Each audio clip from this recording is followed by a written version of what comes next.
বলি সুবহানাল্লাহ।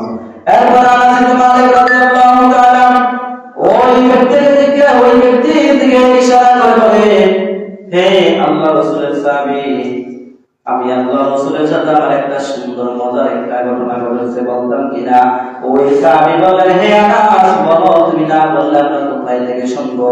আনাস রাদিয়াল্লাহু তাআলা ডাক দিয়ে বলে, হে আল্লাহ রাসূলের সাহাবী, একদিন আল্লাহ রাসূল মুরাকাবায় বসে আল্লাহ তাআলার দেহে মগ্ন ছিলেন, ইবাদতের মধ্যে মগ্ন ছিলেন, জিকিরের মধ্যে মগ্ন ছিলেন। এমন সময় আল্লাহ রাসূলের সামনে গেলাম। আল্লাহ রাসূলের সামনে যাওয়ার পরে আল্লাহ রাসূল দেন মগ্ন সরাই ফেললেন। সরাই ফেলে বলে, হে আনাস, তোমার কি আমার কাছে কোনো চাহিদা আছে কিনা? যদি আমি নবীর কাছে কোনো চাহিদা থাকে তাহলে বলো, আমি নবী তোমার ওই চাহিদাটা পূরণ করে দিব। বলি সুবহানাল্লাহ। আল্লাহ রাসূল বলেন, তুমি যা চাও আমি তোমাকে মুখ ফিরাবো না, তুমি যেটা চাও আমি তোমাকে এইটা দেব। এখন যদি আমাদেরকে আমরা যারা মালিকরা যারা কাজ করি, আমাদেরকে বলা হয়তো আমরা টাকা চাইলে পেলে, জায়গা জমি চাইলে পেলে, অথবা আমি এখন যদি ম্যানেজার হই আমাকে বড় মালিকের পদে দিয়ে দেন, এরকম ঘর চাইলে পেলে আমরা যেটা চাই নাই। আমরা বলতে পারতো যে ইয়া রাসূল, আমাকে আপনার জলিল কদর বড় এরকম আবু বকর রাদিয়াল্লাহু তাআলা সাহাবী, তাদের থেকে বড় সাহাবী হিসেবে ঘোষণা করে দেন। আল্লাহ রাসূল ঘোষণা করলো হয়ে কিন্তু তিনি কি দুনিয়াতে কোনো কিছু চান নাই। হযরত আনাস ইবনে মালিক রাদিয়াল্লাহু তাআলা আল্লাহ রাসূলকে বলেন, ইয়া রাসূলুল্লাহ, আমি আপনার কল্পনার থেকে আপনার 10 বছরের খেদমত করতেছি, 10 বছর খাদেম।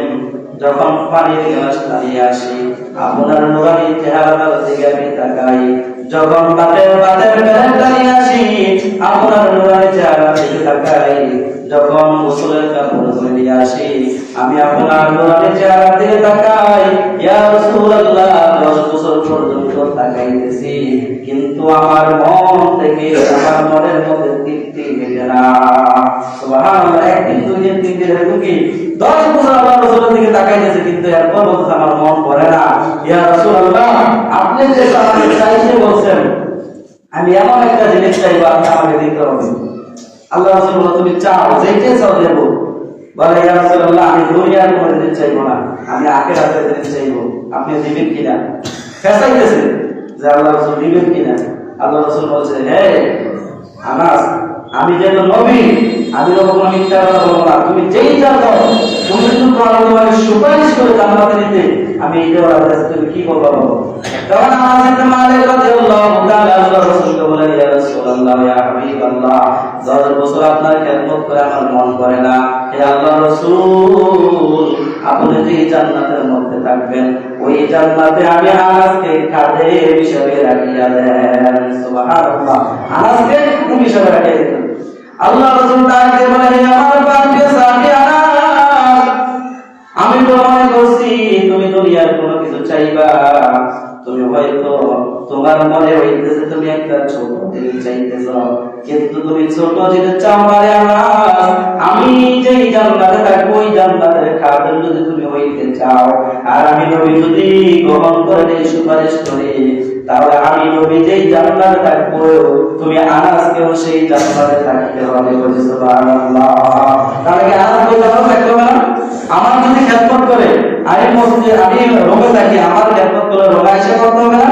আল্লাহ রাসূলের খেদমত করলে রাসূলের জান্নাতের মধ্যে যে খেদমত করতে হবে। তখন আল্লাহ রাসূল সাল্লাল্লাহু আলাইহি ওয়াসাল্লাম বলেন, যাও আনাস, আমি নবী তোমাকে কবুল করে নিলাম, তোমাকে জান্নাতের মধ্যে আমি নবীর খাদেম হিসেবে কবুল করলাম। বলি সুবহানাল্লাহ। এরকম সাহাবীরা আল্লাহ রাসূলকে মহব্বত করতেন, দুনিয়ার কোনো কিছু চাইতেন না, শুধু আল্লাহ রাসূলের চেহারা দেখতেন, মায়া মহব্বত দেখতেন, আল্লাহ রাসূলের মুখের কথাগুলো শুনতেন। এই জন্য তারা চাইতেছে, ইয়া রাসূলুল্লাহ, দুনিয়াতে কিছু চাই না, আমরা চাই জান্নাতে। কি দুনিয়াতে আমরা কেউ চিরকাল থাকতে পারবো না, তো যেহেতু আমরা চিরকাল থাকবো না, চিরস্থায়ী জায়গা হচ্ছে জান্নাত, ওই জান্নাতের মধ্যে আপনি আমাদের পাশে থাকবেন। বলি সুবহানাল্লাহ। আল্লাহ রাব্বুল আলামিন আমাদের সকলকে জান্নাতে অন্তর্ভুক্ত হয়ে আল্লাহ রাসূলের সাথে সাহাবীদের সাথে একসাথে জান্নাতে থাকতে পারি। আল্লাহ তাআলা সেই তৌফিক দান করুন। আমিন।